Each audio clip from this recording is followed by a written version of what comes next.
Je m'appelle Abed Colonna, je suis entrepreneur congolais, fondateur de la start-up Comotive ainsi que de la structure, la coopérative agroalimentaire appelée communément Kolia Malamu, qui signifie en français bien manger.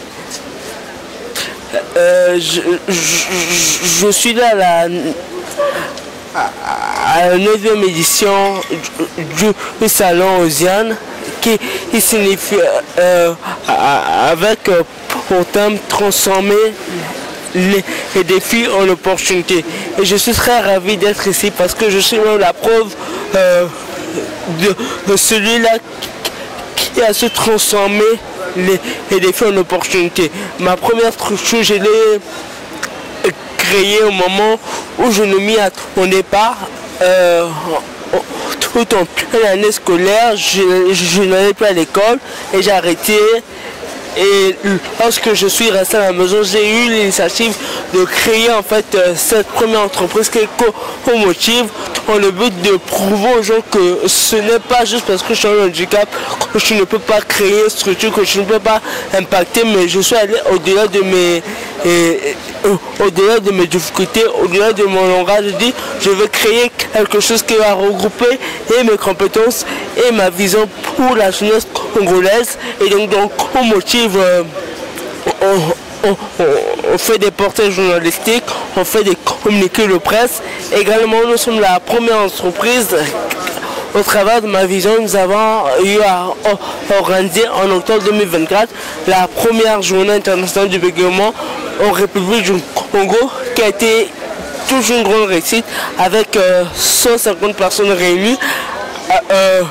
C'était tenu à la case de Omnic. Il y avait plein de personnes et des participants et le thème était égayé, donne l'occasion au monde d'apprendre. Et donc pour cette année, je me suis dit pourquoi ne pas en faire un programme annuel. Et donc en ce moment, nous nous préparons pour la 2e édition qui se tiendra le 22 octobre 2025.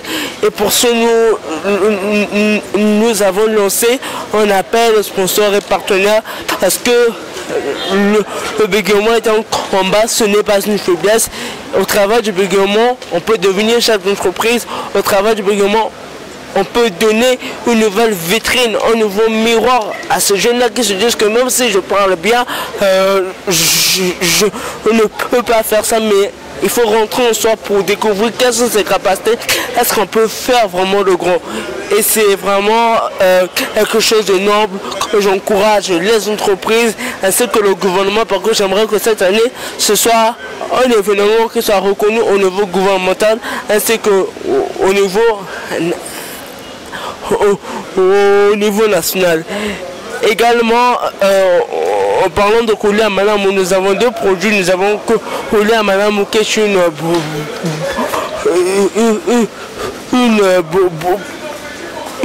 une bouillie, et nous avons également les amuse-gueules qu'on appelle saveur propre.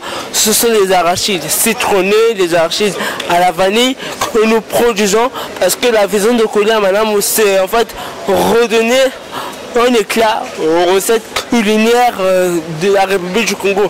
Par contre, on se dit que il faut plus qu'on mange chimique, qu'on mange malin, que nous devons consommer congolais. En consommant congolais, il y a plein de choses que nous avons oubliées, mais que nous, Kolia Malamu, nous travaillons pour rendre cela de manière professionnelle avec un éclat durable. Parce que il faut préparer le terrain pour ceux qui sont encore aujourd'hui, ainsi que pour ceux qui viendront demain. Je remercie sincèrement la chaîne Congo Culture pour cet accompagnement et l'opportunité qu'il m'a donné de se présenter sur son micro au travers de Congo Culture, parce que c'est la culture congolaise. Il y a plein de choses qui se préparent, plein d'accompagnements, plein de belles surprises. Nous avons pas mal de projets auxquels ensemble avec Congo Culture nous donnerons encore un éclat nouveau à la culture congolaise.